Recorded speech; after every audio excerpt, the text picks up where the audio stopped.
안녕하세요. 해티뷰입니다. 오늘도 열심히 해보겠습니다. 오늘 첫 번째 영상인데요. 일단 첫 번째 영상이기 때문에 스케치업에 대해서 기본 인터페이스부터 알아보도록 하겠습니다. 인터페이스 알아보고 그 다음에 나만의 스타일로 템플릿을 새롭게 저장하는 것까지 영상 설명해 드리도록 하겠습니다. 먼저 스케치업을 제가 실행을 할게요.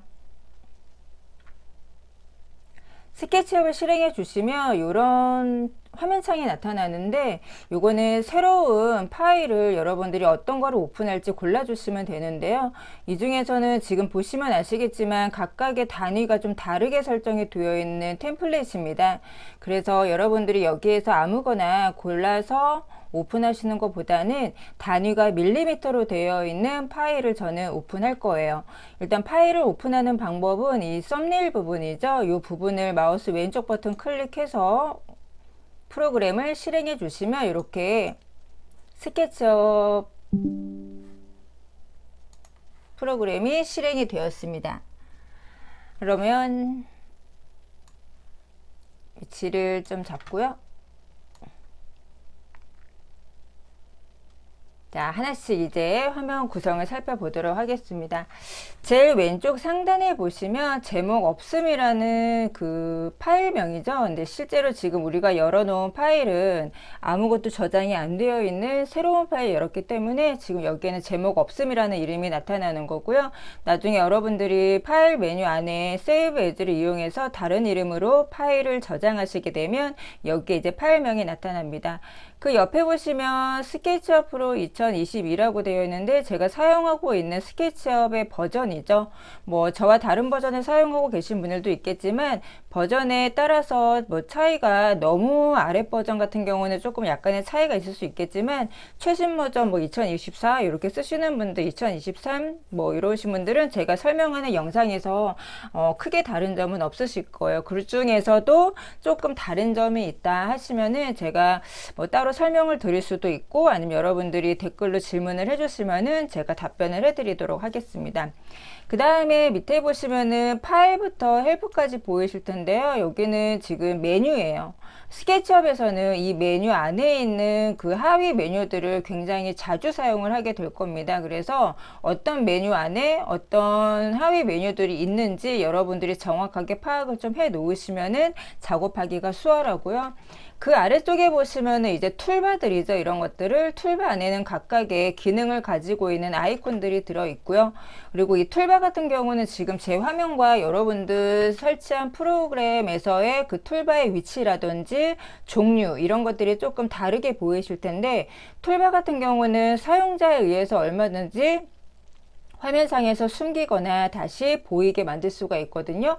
그 방법을 제가 두 가지로 좀 알려드릴 건데요. 일단 첫 번째 방법은 뷰라는 메뉴에서 여러분들이 사용을 해주시면 됩니다. 뷰 메뉴에 그 다음 툴바라는 메뉴를 제가 눌러볼 거예요. 지금 눌러주시면 이런 식으로 툴바 창이 나타나고요. 여기 안에 보시면 이 명칭들이 다 우리가 앞으로 사용할 수 있는 그 툴바의 이름들입니다. 그 중에서도 왼쪽에 체크가 되어 있는 애들은 현재 화면에 작업 공간에 나와 있는 보여지고 있는 툴바를 얘기하는 거고요. 체크가 안 되어 있는 애들은 당연히 화면에 지금 나타나 있지 않은 애들을 얘기하는 겁니다. 제가 만약에 여기에서 섹션이라는 거를 체크를 해제를 했어요. 그러면 보이세요? 섹션이라는 툴바가 화면상에서 숨겨졌습니다. 다시 체크해 주시면 나타나게 되고요. 클로즈.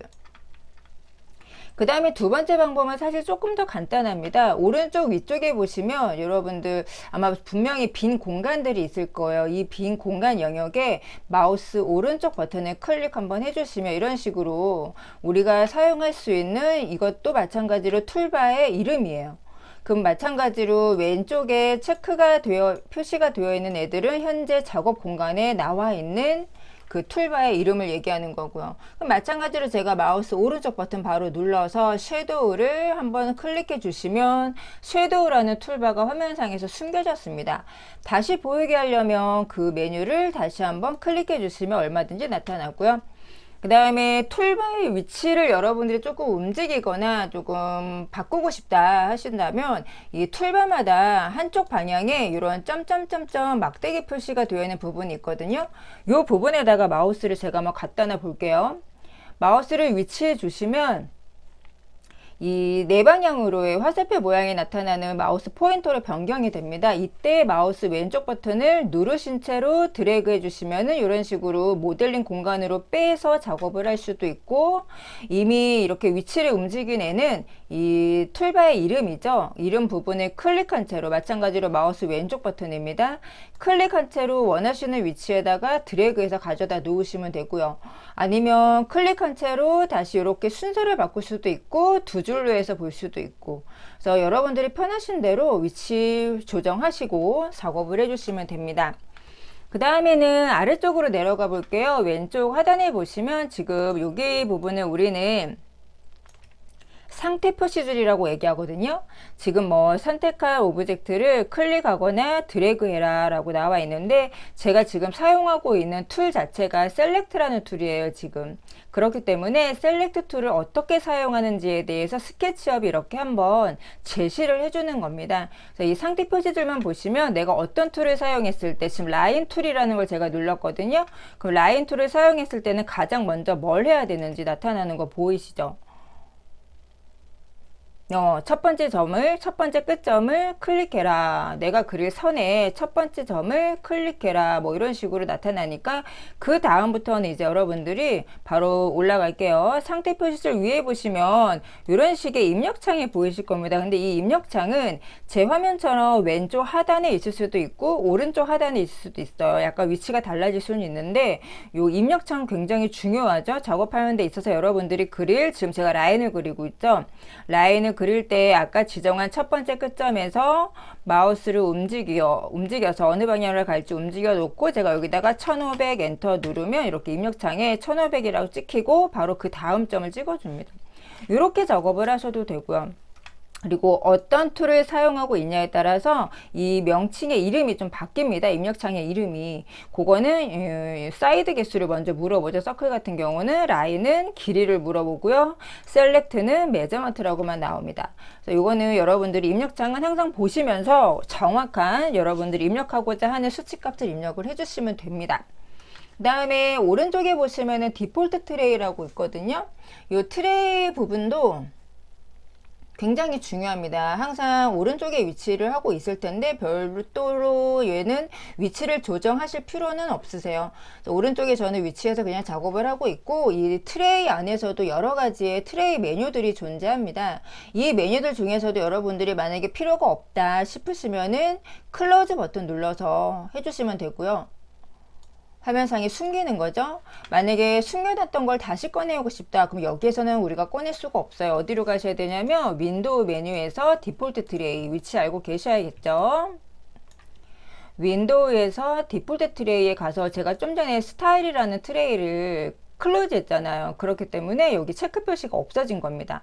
그럼 당연히 지금 체크가 되어 있는 애들은 화면상에 트레이 공간 안에 나타나 있는 메뉴를 얘기하는 거겠죠. 그럼 제가 여기에서 윈도우 디폴트 트레이에 트레이를 클릭해 주시면 다시 나타나고요. 그렇게 해서 여러분들도 어떤 거를 꺼내 놓을지, 저는 일단 영상 작업할 때는 요 정도 꺼내 놓고 작업을 하니까 여러분들도 지금 보시고 여러분들 화면에서 한번 세팅을 해보세요.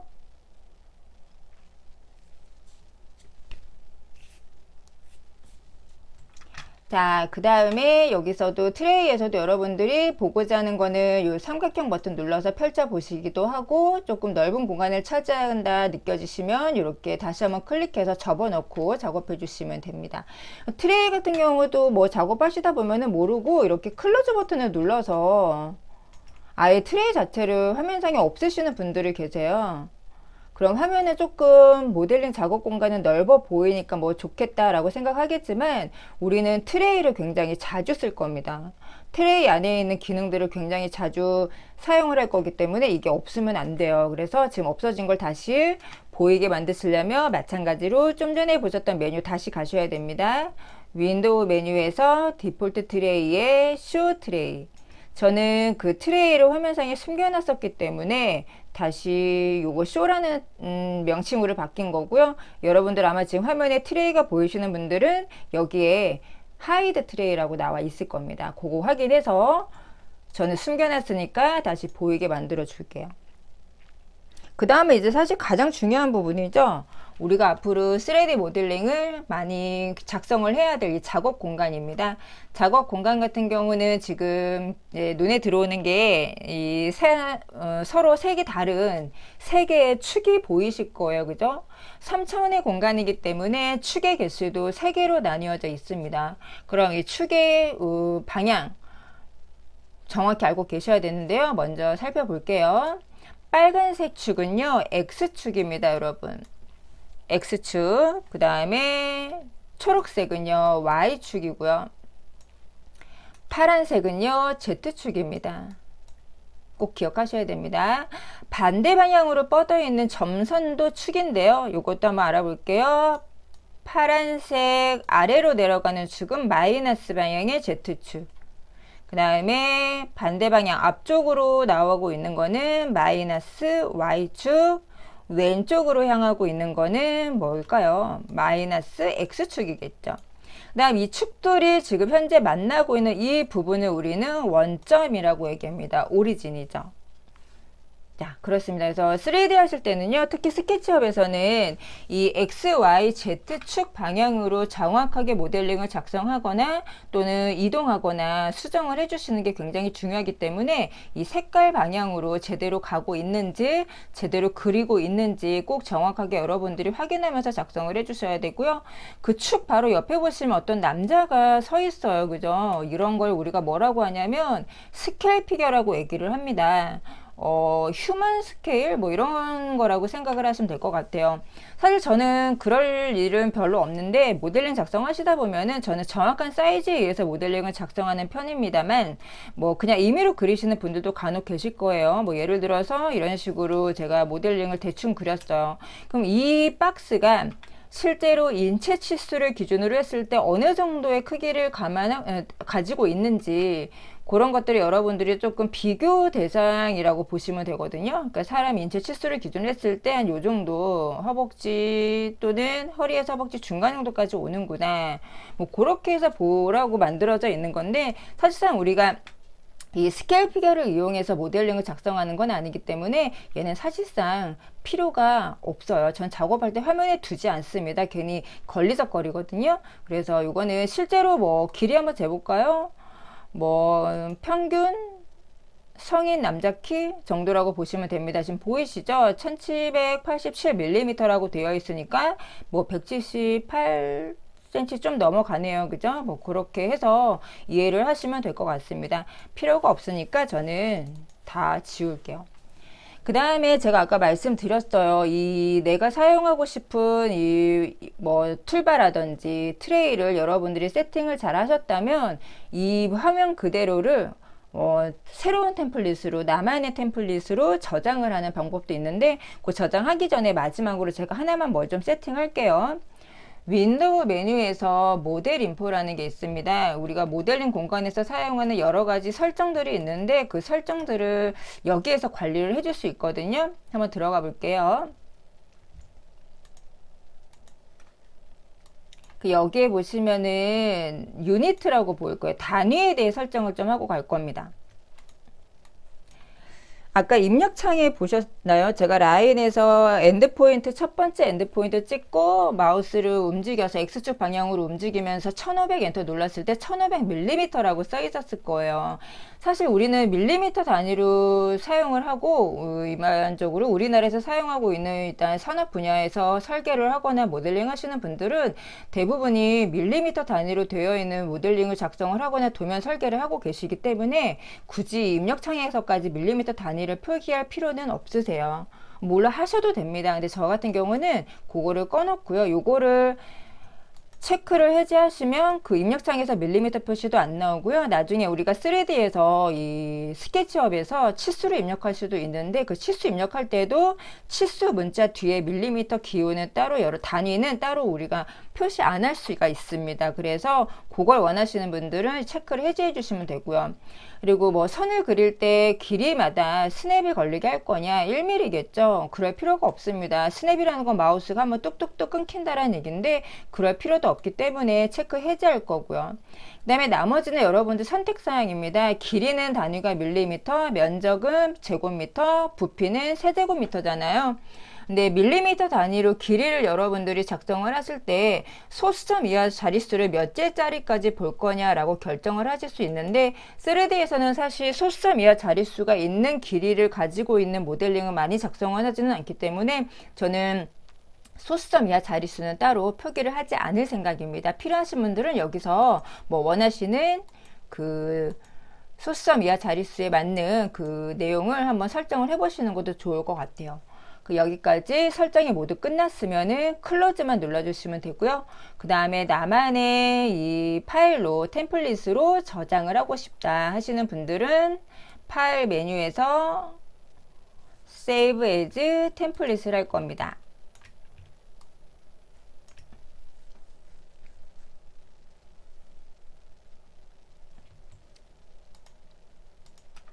자, 그럼 여기에다가 제가 지정할 이름으로 할 거예요. 저는 해튜브라고 써보겠습니다. 그리고 내가 지금 저장할 템플릿의 이름 설정하시고요. 파일 네임 부분에 마우스를 한번 클릭해 주시면 같은 이름으로 SKP 확장명을 가지고 있는 파일이 하나 이름이 등록이 됩니다. SKP는 스케치업 프로그램의 파일 확장명이에요. 잘 알고 계시면 되겠습니다. 그리고 제가 지금 만든 템플릿을 기본 템플릿으로 세팅하겠습니다. 체크를 되어 있는 상태에서 세이브를 할게요. 그 다음에 스케치업을 종료를 하고요. 다시 한번 스케치업을 실행해 보겠습니다. 그러면 이렇게요. 템플릿을 제가 하나 만든 거예요. 만들었고 그리고 하트 모양이 들어간 건 얘가 이제 기본 템플릿으로 적용이 되어 있다는 얘기겠죠. 그래서 뭐 개인 컴퓨터에서는 굳이 이 내용을 꼭 하실 필요까지는 없지만 나중에 여러분들이 공동으로 작업하는 공간이나 그런 컴퓨터에서 작업을 하시게 될 일이 있다면 이런 식으로 본인만의 템플릿을 따로 만들어서 사용하시는 방법도 좋을 것 같아요. 그 다음부터는 요 썸네일 부분을 클릭해서 파일을 열어주시면 그 스케일 피규어도 없고, 그죠? 그리고 제가 사용하던, 누구죠? 툴바도 그대로 나와 있고, 트레이도 마찬가지고, 이렇게 해서 여러분들이 사용을 하실 수 있습니다.